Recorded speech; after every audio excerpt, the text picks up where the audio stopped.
لا تنقضي نعمه ولا تحصى على مر الدهور.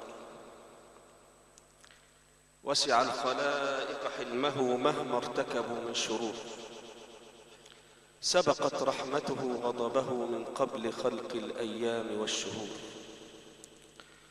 يتوب على من تاب ويغفر لمن أناب ويجبر المكسور. نحمده تبارك وتعالى حمد القانع الشكور، ونعوذ بنور وجهه الكريم من الكفر والفجور، ونسأله السلامة مما يورث الكلالة أو النفور، ونرجوه العصمة فيما بقي من أعمارنا، وأن ينور قلوبنا والقبور. وأشهد أن لا إله إلا الله جعل الظلمات والنور. خلق 7 سماوات طباقا ما ترى فيها من تفاوت أو فتور. وفي الأرض قطع متجاورات فمنها الخسبة ومنها البور.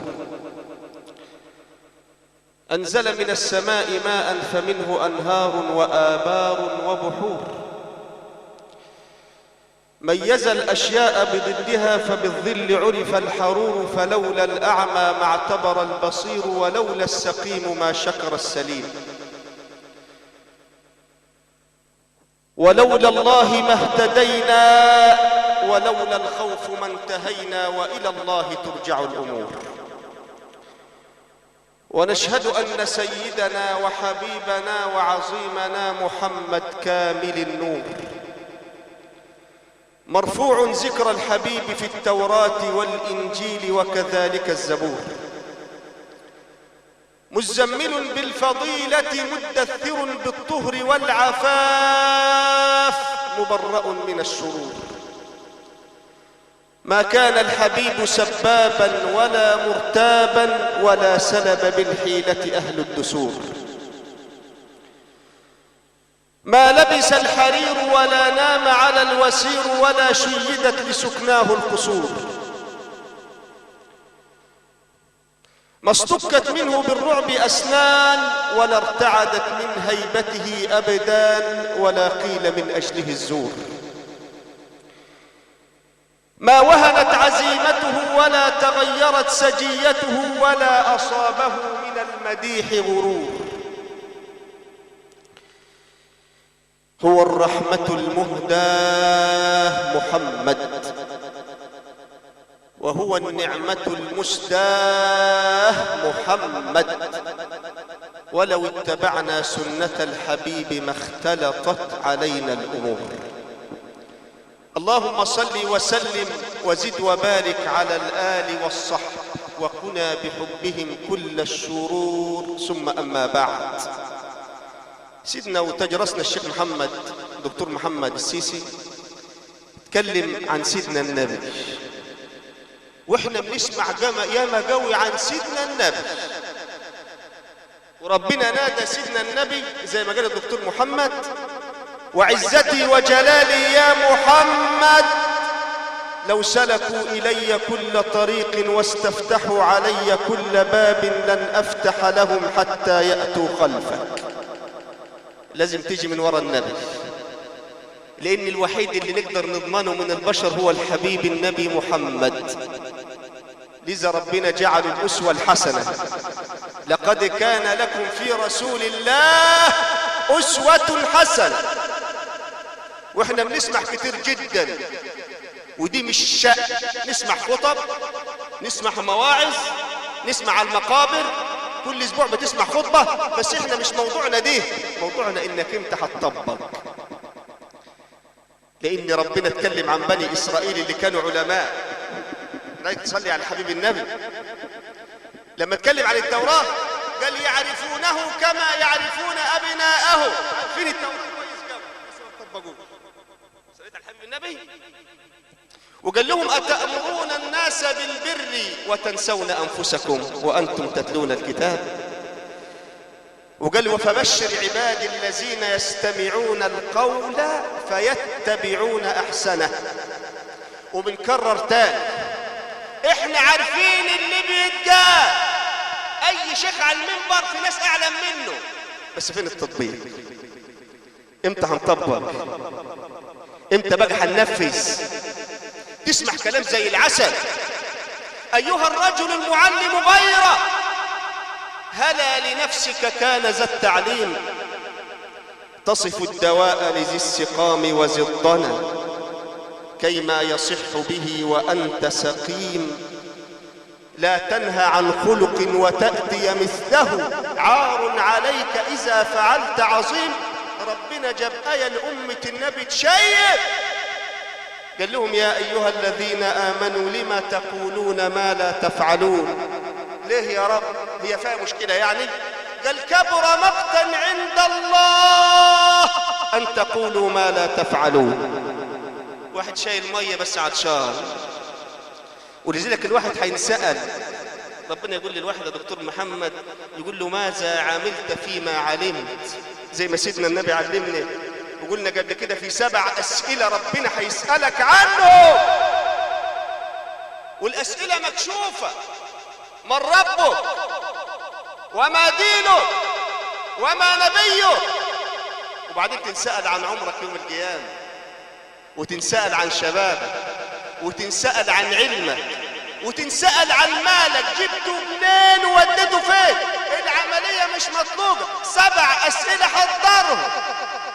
بنسمع ياما قوي بس التطبيق مش موجود. لو عايز تعرف كلام دين انزل أسواق الناس. ولما اتكلمت عن التجار الناس زعلت، والله لا أقصد أحدا بعينه، بل الموضوع ممتد.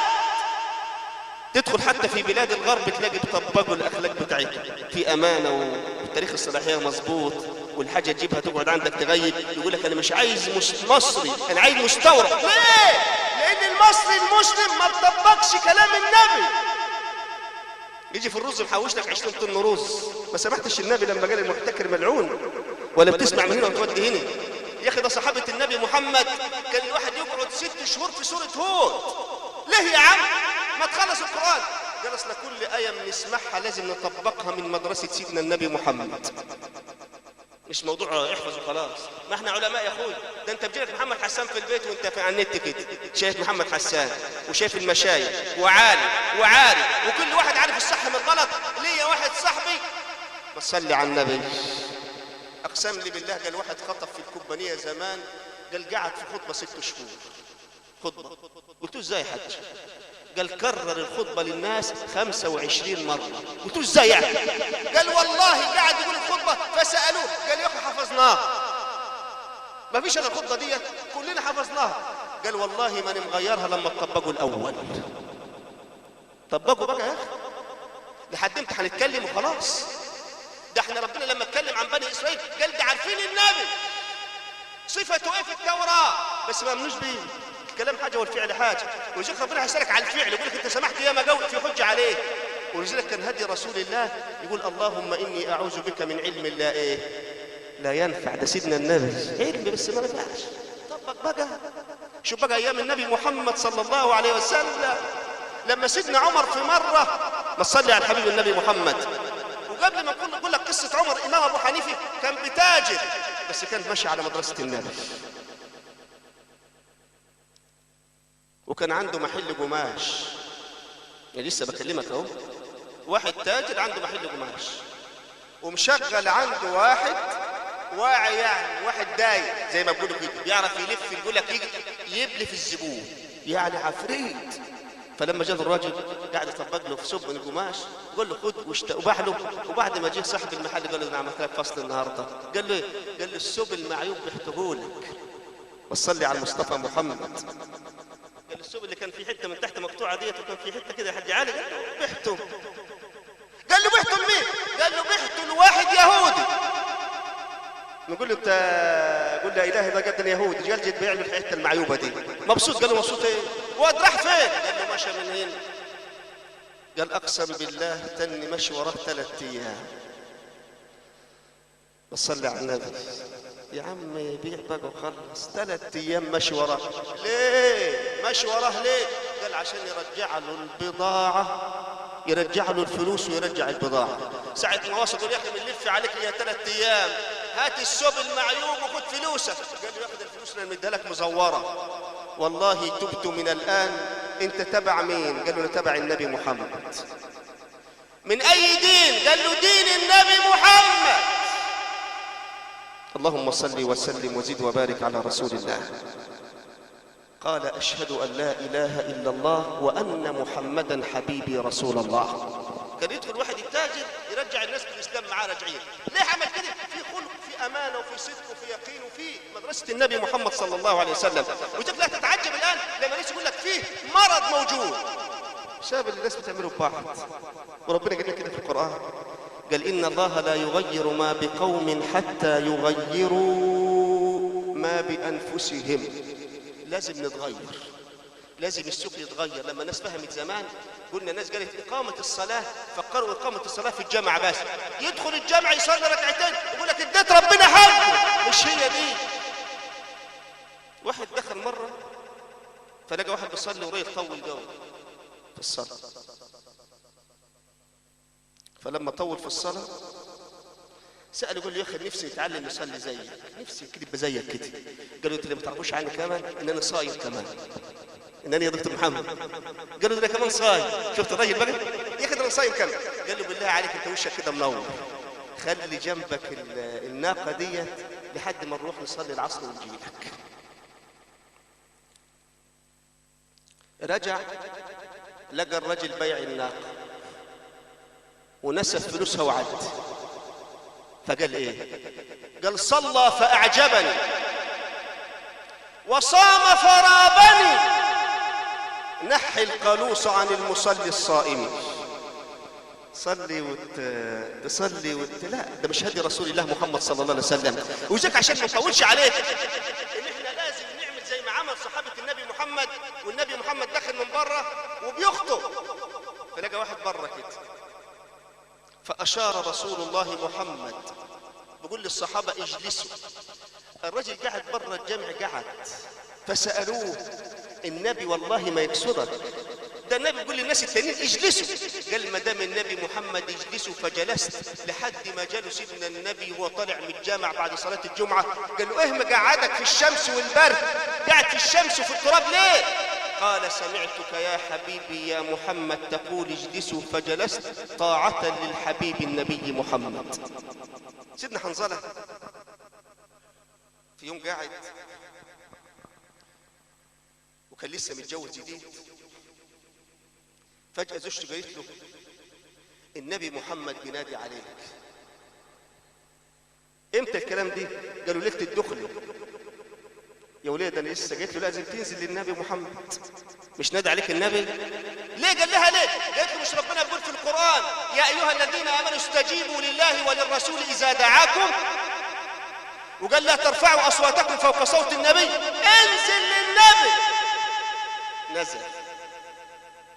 ساعة ما شافوا النبي محمد قال له جهز السيف بتاعك وتعالى معانا.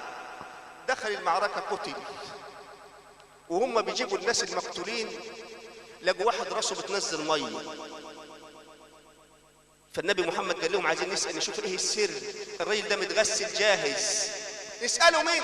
قالوا اسألوا مراته. زوجك ده ايه اللي حصل؟ قالت بات زوجي جنبا ولما سمعك يا رسول الله انزلوا نزل، فقال الحبيب النبي لذلك غسلته الملائكة بين السماء والأرض. اللهم اجعلنا منهم يا رب العالمين. اللهم اغفر لفقيدتنا، اللهم اسكنها فسيح جناتك، اللهم ابدلها دارا خيرا من دارها، اللهم ابدلها اهلا خيرا من اهلها، اللهم زد في احسانها وتجاوز عن سيئاتها، اللهم اغسلها من خطاياها بالماء والثلج والبرد، اللهم نقها من ذنوبها وخطاياها كما ينقى الثوب الابيض من الدنس، اللهم انقلها من حفر الدود الى جناتك جنات الخلود في سدر مخضود وطلح منضود وظل ممدود وماء مسكوب وفاكهة كثيرة لا مقطوعة ولا ممنوعة. ونشكر كل من واسانا في فقيدتنا ونسأل لأهلها الصبر والسلوان. السلام عليكم ورحمة الله تعالى وبركاته.